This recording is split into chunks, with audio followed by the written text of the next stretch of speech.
Sir एक बात जानना चाहेंगे। पिछले 2 दिन से जो गोदी मीडिया ने जो स्टूडियो में बैठ करके एक प्रोपेगेंडा चला रखा हुआ है कि आंदोलन जो है किसानों का जो है आंदोलन माओवादी का भी हाईजैक कर रहे हैं, कभी खालिस्तानी हाईजैक कर रहे हैं, ऐसा कुछ लग रहा है क्या? अरे हमारे से पूछते हो पे ऐसा कुछ लग रहा है? देखिए बेटा, हमारे से तो तब पूछो जे कोई आपको को किसी किस्म का कोई ऐसी बात लगी है कोई यहाँ पर? तो फर्स्ट डे से सर मैं बता रहा हूँ, मैं अपनी बात बता रहा हूँ। 26 नवंबर से मैं सिंगू बॉर्डर आया यहाँ पे। अब तक जो है शायद पहले एक ऐसा चैनल होगा जो नोएडा का लोकल चैनल होगा जिसने अब तक जो है हाफ सेंचुरी कंप्लीट कर लिया है किसान आंदोलन के ऊपर में, जो हमने 50 से ज़्यादा स्टोरी हमने बना ली है और अब तक हमें ऐसा महसूस नहीं हुआ है। लेकिन जो गोदी मीडिया जो एक स्टूडियो में बैठ के प्रोपेगेंडा चला रही है। देखो, गोदी मीडिया आज से नहीं, गोदी मीडिया शुरू से लगा है।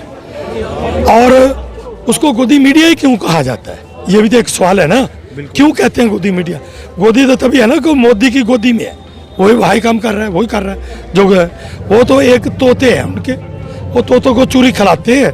तो जो मालिक इस तोते को चूरी खिलाएगा तो वो कहेगा तोते बोल राम राम, तो वो राम राम बोलेगा। इसमें कौन सी बड़ी बात है कोई? तो हम ये जो लोग हमारे को कभी कहते हैं ये कांग्रेस के एजेंट है, कभी कहते हैं ये खालिस्तानी है, कभी कहते हैं ये नक्सलाइट है, कभी कहते हैं ये पाकिस्तानी है, कभी कहते हैं कि ये पाकिस्तान और चाइना के चलाए हुए चल रहे हैं, कभी कहते हैं कि ये जो लोग हैं ना ये तो बड़े किसानों का, ये छोटे किसानों का आंदोलन नहीं रहा, ये तो सरमाएदार किसानों का आंदोलन बढ़ गया। जैसे वो मिसाल देते हैं कि यहाँ पर बड़े बड़े टेंट, बड़े अच्छे टेंट लगे हैं, वाटरप्रूफ टेंट लगे हैं, उनमें गद्दे लगे हैं और उनमें वो बैठे हैं, वहाँ पर एसी चल रहा है और उनकी जो हम तो पंजाबी में लता कहते हैं, वो टांगे मतलब के नपाने वाली जो मशीनें आ गई। अरे मैं उनसे पूछना चाहता हूँ कि मेरी 78 साल की उम्र है, 15/3/1942 का मेरा जन्म, डेट ऑफ बर्थ है, और मैं 21 घंटे आपके सामने काम करता हूँ। बिल्कुल बिल्कुल। अरे मेरे को तो रोटी खाने का समय नहीं है, तो मैं जो अपनी टांगे हैं जो क्या मशीनों से कटवाऊंगा? सरकार ऐसा क्यों करती है? मैं दिल्ली से आ रहा था सिंगू बॉर्डर की तरफ, मतलब एक ऐसा माहौल बना हुआ है जो पुलिस प्रशासन ने इतने मोटे मोटे चैन के अंदर में, सिक्कर के अंदर में बैरिकेड लगाए रखे हैं। ये भी भारतीय है और दिल्ली पूरे भारत की राजधानी है और हर एक भारतीय का हक दिल्ली पे उतना ही है जितना प्रधानमंत्री का है। सबको दिल्ली जाने का अधिकार है। सरकार क्यों रोकना चाहती है? देखिए, यहाँ पर जब हम आ रहे थे, जब कोई एजिटेशन चलता है तो लोग सड़क पर बैठते हैं तो सरकार उनको हटाती है। यहाँ पर उल्टा काम, हम लोग आ रहे थे तो हमारे आगे 15-15 फीट डींगी खाई खोदी गई और आगे ये कितने कितने बड़े बैरिकेड कैसे लगा दिए। ये टिप्पर हैं जो वो पत्थरों के भर के विंडवेयर निकाल के वो लगा दिए, वो कहाँ गए? ये नए नए षड्यंत्र रच रहे हैं, जैसे कि इन्होंने पहले किया और अब इन्होंने ये कहना शुरू कर दिया। मैं ज्यादा नहीं कहूँ, मैं इनसे ये पूछना चाहता हूँ, ये केवल हमारे एजिटेशन को फेल करने के लिए, लोगों को भ्रम में डालने के लिए अलग अलग के षड्यंत्र रच रहे हैं, लेकिन आज तक इनका एक भी षड्यंत्र कामयाब नहीं होगा होया और ना ही होगा। सरकार की एक ही नीयत और नीति है। वो क्या है? वो चाहते हैं कि ये एजिटेशन में शरारती अंसर घुसे और इसको बदनाम, यहाँ पर कुछ शरारत करें। ये लोग बगैर कुछ प्राप्त किए घरों को जाए, ये इनके ट्रैक्टर यहाँ रह जाए, किसी के ट्रैक्टर को आग लगा दी जाए, किसी का सामान जल जाएगा, किसी को लाठियों से उसकी टांगें तोड़ दी जाएगी, किसी का सिर फोड़ जाएगा, किसी को गोली से मार दिया जाएगा, कोई फट्टड़ कर दिया जाएगा। और ये ऐसा माहौल क्रिएट कर रहे हैं कि इस संघर्ष में इन लोगों को कुछ देना ना पड़े और इनको बदनाम इतना कर दो कि यह बात नहीं तो यह बात तो सच हो सकती है। इसलिए ये नए नए षड्यंत्र रच रहे हैं। लेकिन आपके माध्यम से मैं अमित शाह और मोदी जी को बताना चाहता हूं कि मोदी जी, तुमने बहुत सी जो साजिशें रच ली, तुम्हारी कोई भी कामयाबी नहीं, आगे कोई होगी नहीं। तुम कहते थे कि पंजाब के लोग हैं, वो भी कहते थे किसान नहीं है, कांग्रेस से हैं। अरे अब तो पंजाब भी सर आ गया। पंजाब के घर घर में आपके रिपोर्टर हैं जो, उनको भेजो। फिर घरों में कितने लोग हैं, तो जो बैठे हैं वो क्या चाहते हैं, वो इधर को आ रहे हैं कि नहीं आ रहे। ये देखिए, ये लड़का मेरे जो कि गांव जगमलेरा के, ये देख कितना जवान है और कितनी उम्र है। ये हमारे मेरा सिरसा की नाम से पहचाने मेरी, और मेरा गांव जगमलेरा था, अरालिया थाना में पड़ता है, डिस्ट्रिक्ट सिरसा है।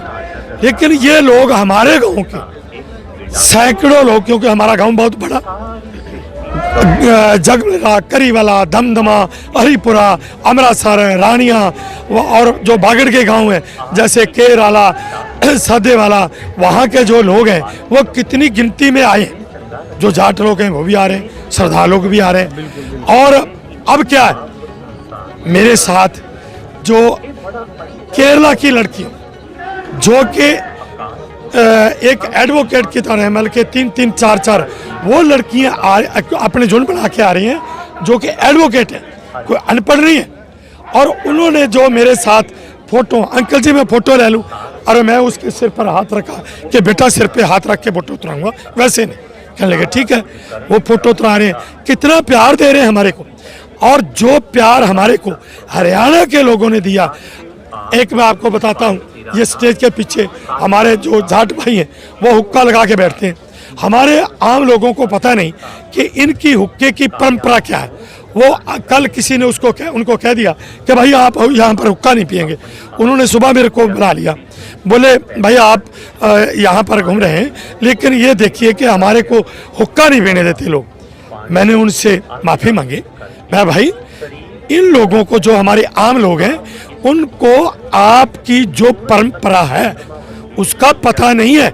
क्योंकि आपकी जो चौपाल है, आपकी जो आप चौथे पे बैठते हैं, उन चौपालों पे आपकी जब मतलब के बैठते हैं, कोई बटाऊ आता है तो उस वक्त सबसे पहले आप हुक्का पानी, और जिसको छेका जाता है उसको कहते हैं कि इसका हुक्का पानी छेक दिया। उसको समाज से, अपने परिवार से उनको नकारा जाता है। फिर इनको नहीं पता, मैं आपसे माफ़ी मांगता हूँ।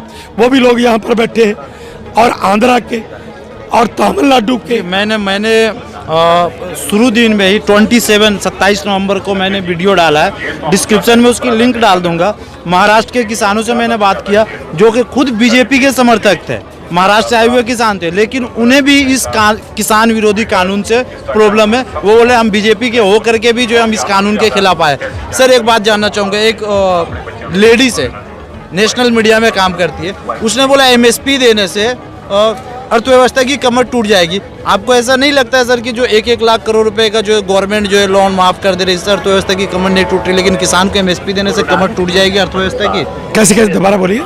अर्थव्यवस्था की एक लेडीज मीडिया वाली है, मैं नाम नहीं लेना चाहूँगा उसका, बिल्कुल। उसने बोला है अपने चैनल पे कि अगर किसानों को सरकार एमएसपी देगी तो भारत की अर्थव्यवस्था की कमर टूट जाएगी। क्या बात। इन लोगों से मैं पूछना चाहता हूँ कि जो ये कारपोरेट घराने आ रहे हैं, ये केवल किसानों पर ही इनकी मार नहीं पड़ेगी, ये तो सभी वर्ग, जैसे शहरों में दुकानदार हैं, उनकी दुकानें खूब चल रही हो, अपने बच्चे पाल रहे हैं। जब बड़े बड़े मॉल बन गए, जो लोग माल से खरीदारी करेंगी, तो वो दुकानदार के पास कौन जाएगा? वो दुकानदार भी लूट लो, उसका कारोबार भी ठप।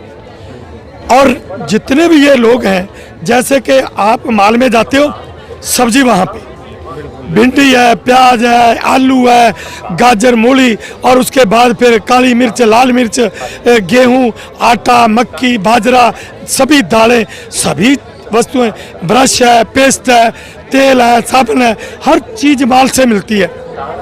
और जो वो वहाँ से खरीद के लाएगा, वो सोचते हैं उन पर टैक्स कम है, उन लोगों को छूट है, तो फिर जो दुकानदार है उनसे कौन खरीदेगा? ये इसकी मार सभी को पड़ेगी। और एक बात मैं और बताना चाहता हूं कि जैसे ये लोग कह रहे हैं कि इनको क्या फर्क पड़ेगा, अभी किसान को जेकर सब्सिडी दी जाती है, एमएसपी दी जाती है, उससे तो देश की अर्थव्यवस्था डगमग जाएगी, कमर टूट जाएगी। अरे ये बताओ कि जो तुम सरकारी मंडियों को खत्म करने के लिए प्राइवेट मंडियां ला रहे हो, जिसमें इनको लोगों को ना तो लाइसेंस की जरूरत, ना वहाँ पर कोई कमीशन देना पड़ेगा, ना कोई टैक्स देना पड़ेगा, और ना ही इनको ये बताना पड़ेगा, सरकार को ये बताने की कोई ऐसी व्यवस्था नहीं है कि हमने कितना माल खरीदा। अब ये लोग 2 रुपये किलो प्याज खरीदते हैं, स्टोर कर लिया, स्टोर करने के बाद वो इन्होंने 50 रुपये किलो बेचा, और किस पर असर पड़ा? आम जनता के ऊपर असर पड़ा इसका। सरकार को कोई प्राप्त हुआ? जब देश की जनता पिस जाएगी, उसकी अर्थव्यवस्था खत्म हो, जो लोग इन पर जो गाज गिरेगी, जो 300 रुपये दिहाड़ी लेने वाला है, अब ज्यादा से ज्यादा ले लो 300 रुपये दिहाड़ी, मान लो कि 300 रुपये दिहाड़ी दे। अरे 300 रुपये दिहाड़ी वाला जब एक किलो प्याज लाएगा तो 50 रुपये गए, तो फिर उसके बाद उसने आटा भी लाना है ना, तो आटा लाने के लिए जाएगा। गेहूं क्या है कि अब जो हमारी एफसीआई, बाकी एजेंसियों को छोड़ दो, एफसीआई बहुत बड़ी एजेंसी है जो कि भारत की है, उसने जब खरीदी ना की मंडियों से, तो वो जो गरीबों को सस्ते रेट पर गेहूं देती है, आटा देती है, 2 रुपये किलो गेहूं, 1 रुपये किलो चावल है, जब सरकार खरीदी नहीं करेगी तो इन गरीबों को कैसे मिलेगा? बिल्कुल बिल्कुल सही बात है। सरदार जी, लास्ट में आपसे एक बात और जानना चाहूँगा, उन लोगों के लिए आप क्या बोलना चाहेंगे जो गोदी मीडिया है, यहाँ पर आते हैं, लंगर चखते हैं, यहाँ पर आते हैं, किसान भाइयों के हाथ का बनाया हुआ लंगर चखते हैं, यहाँ से खाते हैं, खा करके यहाँ से जाते हैं और स्टूडियो में बैठ करके इनके खिलाफ ही साजिश रचते हैं, ऐसे लोगों के बारे में आप क्या बोलना चाहेंगे? उनको मैं एक सलाह देता हूँ, वैसे उनको क्या दूँ, उनकी तो मजबूरी है, वो तो एम्प्लॉइज है, उन्होंने तो अपने पेट के लिए काम करना, जो ड्यूटी लगनी है वो करेंगे। आपको पता जिस दिन 28 को रात को क्या हुआ था यहाँ पर, तो मैंने भाग के जाके उनको बुलाया, बचाया उनको। मैं जो उनके मालिक है ना, उन मालिकों को कहना चाहता हूँ कि भाई ये जो तुम्हारे मुलाजिम है, यहाँ रिपोर्ट करने के लिए आते हैं, तुम भेजते हो, इनकी जो यहाँ पर लोगों की मतलब कि इनके खिलाफ उनके मन में नफरत है, वो क्यों है? वो तुम्हारी वजह से। तुम अपनी इंसानियत के जरिए काम करो, इंसानियत। बहुत बहुत धन्यवाद सरदार जी आपका। तो हमने सरदार जी से बात किया और कुल मिलाकर के यही पता चला कि यहाँ के जितने भी लोग हैं सबकी बातें एक ही है, किसी की भी बातें अलग अलग नहीं है, और इनका बोलना है कि सरकार जब तक इस कानून विरोध जो किसान विरोधी बिल है इसे वापस नहीं लेती है सरकार, तब तक जो है ये यहाँ से हटने वाले नहीं है। और जो लोग अफवाह फैला रहे हैं, गलत तरीके की जो स्टूडियो में बैठ करके बातें कर रहे हैं कि जो इस आंदोलन को हाईजैक कर लिया गया, मैं यहाँ पर बाकायदे 27 नवंबर को भी आया था और अभी फिर से दोबारा मैं यहाँ पर आया हूँ, लेकिन मुझे ऐसा अब तक जो है कहीं भी महसूस नहीं हुआ है। आप यहाँ पर देख रहे जो देख लीजिए आप, इस तरह से जो यहाँ पे लोगों की सेवा की जा रही है, और बाकायदे ये सेवा सिर्फ प्रोटेस्ट में आने वालों के लिए नहीं की जा रही है, ये उन लोगों के लिए भी की जा रही है जो लोग यहाँ पर घूमने के लिए आए हुए हैं, या फिर जो मीडिया से है वो भी यहाँ से लेकर के जा रहे हैं। शायद आई थिंक कोई ना कोई गोदी मीडिया भी यहाँ से चप्पल लेकर के गए होंगे, तो वो चप्पल को देख करके एटलीस्ट जो है सोचे कि जो पैरों में चप्पल पहने वो यहाँ से लेके जा रहे। मैं किसी भी मीडिया का नाम नहीं लेना चाहूँगा, लेकिन बाकायदा मैं खुले तौर पे बोलूँगा कि जो गोदी मीडिया है वो यहाँ पर आ रही है, लंगर खा रही है, लंगर खाने के बाद में जो है यही किसानों के खिलाफ स्टूडियो में बैठ करके साजिश रच रही है।